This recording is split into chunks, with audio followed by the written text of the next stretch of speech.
Hoy hemos llegado al penúltimo capítulo del libro de Números, el capítulo 35.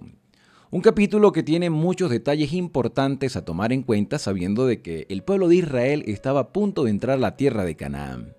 Pero Dios le da una instrucción de no olvidarse de sus hermanos los levitas, quienes no recibirían herencia terrenal como las 12 tribus de Israel. Los levitas se encargarían de servir en el santuario como ayudantes de los sacerdotes, pero ahora tendrían la oportunidad también de vivir en medio de cada una de las 12 tribus, junto con todas las familias de Israel. El Señor les exhortó a los israelitas a dar parte de su herencia para que los levitas viviesen con ellos y fueran sus instructores espirituales, sus orientadores, aquellos que se encargarían de explicar la ley de Dios, que tendrían una ciudad dentro de la comunidad de cada una de las 12 tribus. Por eso el versículo 1 comienza diciendo que en los campos de Moab, junto al Jordán frente a Jericó, el Señor mandó a Moisés: manda a los israelitas que den de su herencia a los levitas ciudades en la cual habiten. También les daréis ejidos para que rodeen la ciudad, y tendrán esas ciudades para habitar y sus ejidos para sus animales, para sus ganados y para sus bestias.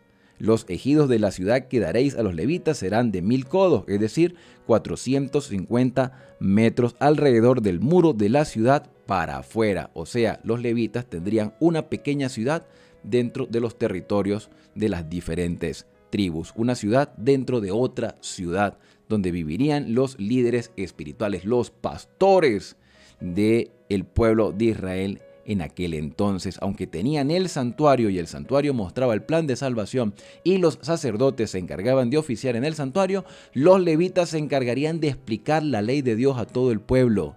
El pueblo no olvidaría jamás su responsabilidad espiritual de ser una luz al mundo, porque tendrían orientadores, a los levitas viviendo con ellos. Y esto era un beneficio grande para los que vivían lejos de lo que se llamaría Jerusalén, donde se establecería el santuario. Tener levitas viviendo en las diferentes tribus era una grande bendición, pero Dios tenía otro propósito aparte de la orientación espiritual, y era ejercer una obra de juicio en favor o en contra de aquel o de aquella persona que cometiese una falta intencional o sin ningún tipo de intención. Dice el versículo 6 que de las ciudades que daréis a los levitas, 6 serán de refugio para asilo del homicida. ¿Por qué tendrían que darle asilo a una persona que había cometido una falta grave? Recordemos que en el capítulo 24 de Levítico Dios había dado una orden expresa de que aquella persona que cometiese una falta debía pagar por su delito. Si golpeaba, debía ser golpeado. Si hería, debía ser herido. Si mataba, debía morir. Ojo por ojo, diente por diente. La famosa ley del talión. Un familiar cercano podía convertirse en el vengador de la sangre, y la persona que había cometido la falta debía pagar por su delito. Pero antes de que se llevara una obra tan directa de juicio, esta persona tenía la oportunidad de defenderse, si lo había hecho o no lo había hecho con ningún tipo de intención. Y para eso estaban las ciudades de refugio. Dice el versículo 7, todas las ciudades que daréis a los levitas serán 48, 42 ciudades más las 6 ciudades de refugio. Esas ciudades que daréis de vuestra herencia a los levitas, la daréis en proporción de la herencia de cada tribu. De las que tienen más, tomaréis más. De las que tienen pocas, tomaréis pocas. Versículo 9. Dijo el Señor a Moisés: di a los israelitas: cuando hayáis pasado el Jordán a la tierra de Canaán, señalaréis entonces ciudades de refugio, donde huya el homicida que por hierro hiera a alguien de muerte, por error, sin intención. El vengador de la sangre está en el derecho de ejercer la justicia. ¿Le quitaste la vida a mi familiar? ¿A la persona que yo tanto amaba, a la que respetaba, a la que me duele? Entonces yo te voy a hacer pagar por tu delito. Eso era lo justo, eso es lo que dice Levítico 24. Pero como la verdad presente está completa en toda la Escritura, debemos unirla ahora al capítulo 35 de este libro de Números. El homicida tenía la oportunidad de defenderse, ya fuera culpable o inocente, con intención o sin intención.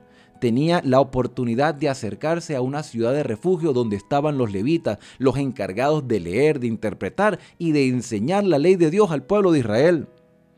Dice el versículo número 12: esas ciudades servirán de asilo contra el vengador, es decir, el familiar más cercano, para que el homicida no muera antes de presentarse a juicio ante la congregación. Así como era justo que pagara por su delito, también era justo que tuviese la oportunidad de defenderse. Aquí vemos el amor, la misericordia y la compasión de Dios. Eso también se aplica a nuestra vida. Dios tiene una norma de juicio que son sus mandamientos, y tú y yo tenemos que ser juzgados antes de darse un veredicto final, culpable o inocente. Por derecho somos culpables, pero por misericordia podemos ser absueltos por la gracia de Cristo. La paga del pecado es muerte, pero la dádiva de Dios es vida eterna en Cristo Jesús. Lo justo es que tú y yo tengamos que morir por nuestro pecado, porque hemos nacido en pecado, hemos sido concebidos en pecado. La maldad está en cada uno de nosotros. El pecado es una condición que hemos heredado de nuestros padres, de nuestros antepasados.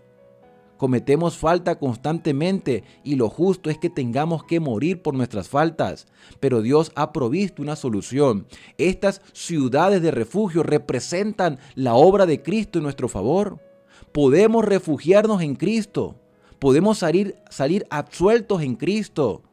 También podemos manifestar arrepentimiento por nuestras faltas, porque la hicimos sin intención. No había ningún deseo de hacer mal, aunque nuestro ser está impulsado al mal, nuestro corazón está inclinado a la transformación del Espíritu Santo.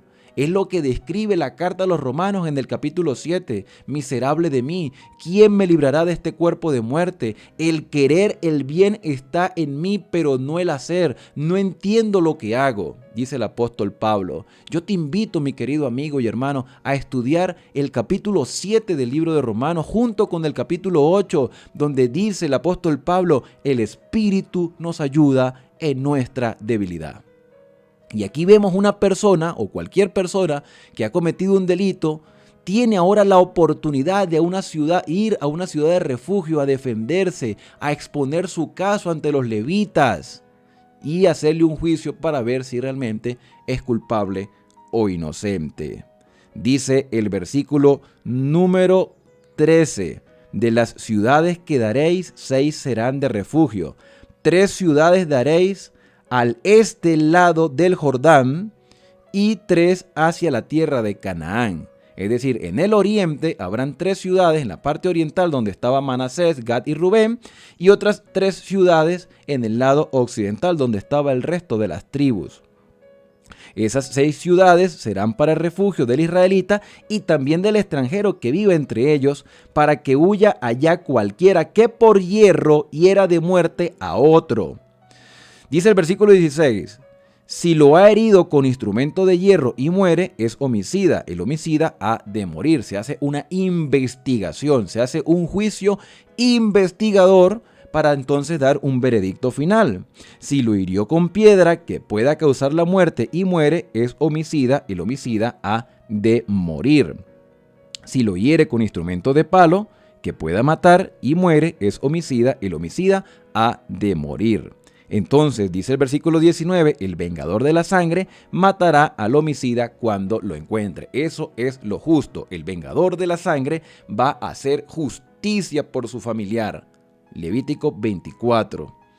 Dice el versículo 20 que si por odio lo empuja o echa sobre algún objeto por acechanza y muere, o por enemistad lo hiere con su mano y muere, el heridor ha de ser muerto, es homicida. El vengador de la sangre dará muerte al homicida cuando lo encuentre. Y pudiéramos terminar el capítulo allí y decir, bueno, esto es lo justo. Pero el capítulo no termina porque se va a exponer el caso de las personas que cometen alguna falta sin ningún tipo de intención. Dice, pero si por accidente lo empuja sin enemistad o sin acechanza sobre algún instrumento, o bien sin verlo deja caer sobre él alguna piedra que pueda darle muerte y muere sin que fuera su enemigo, ni procura su mal, entonces la congregación juzgará entre el heridor y el vengador de la sangre que va a pedir justicia, conforme a estas leyes. Y la congregación librará al homicida involuntario de mano del vengador y lo devolverá a su ciudad de refugio donde se había aislado, y vivirá en ella hasta que muera el sumo sacerdote ungido con el aceite santo. Entonces saliste absuelto, pero la única manera de que puedas seguir viviendo es que te quedes en una ciudad de refugio. Es la única manera, no puedes salir hasta que el sumo sacerdote que está de turno muera. Dice el versículo 26, si el homicida saliera fuera de la ciudad de refugio en la que está protegido y el vengador lo encuentra fuera de la ciudad de refugio, el vengador lo matará y no será culpable por ello, porque el homicida debe quedarse en la ciudad de refugio hasta que muera el sumo sacerdote. Entonces, cometiste una falta, no tuviste la intención de hacerlo, la única manera de estar protegido es quedarte en la ciudad, no salgas de la ciudad. La ciudad tiene un lugar amplio para que puedas vivir allí. Estarás lejos de tu familia, sí, pero salvarás tu vida. Mis queridos amigos y hermanos, nosotros vivimos en un mundo actualmente contaminado por el pecado, donde estamos a expensas de cometer cualquier falta en cualquier momento, ya sea intencional o sin intención. Podemos refugiarnos en Cristo. La única manera de mantenernos seguros en este mundo de maldad es a través de Cristo. No podemos alejarnos de Cristo. Hasta que Él salga del santuario y venga a buscarnos, tenemos que depender de Él aquí en esta tierra. Tenemos que vivir con Él constantemente con la ayuda de su Espíritu Santo. Dice el versículo 28, porque el homicida debe quedar en su ciudad de refugio hasta que muera el sumo sacerdote. Después de que muera el sumo sacerdote, el homicida podrá volver a la tierra de su posesión.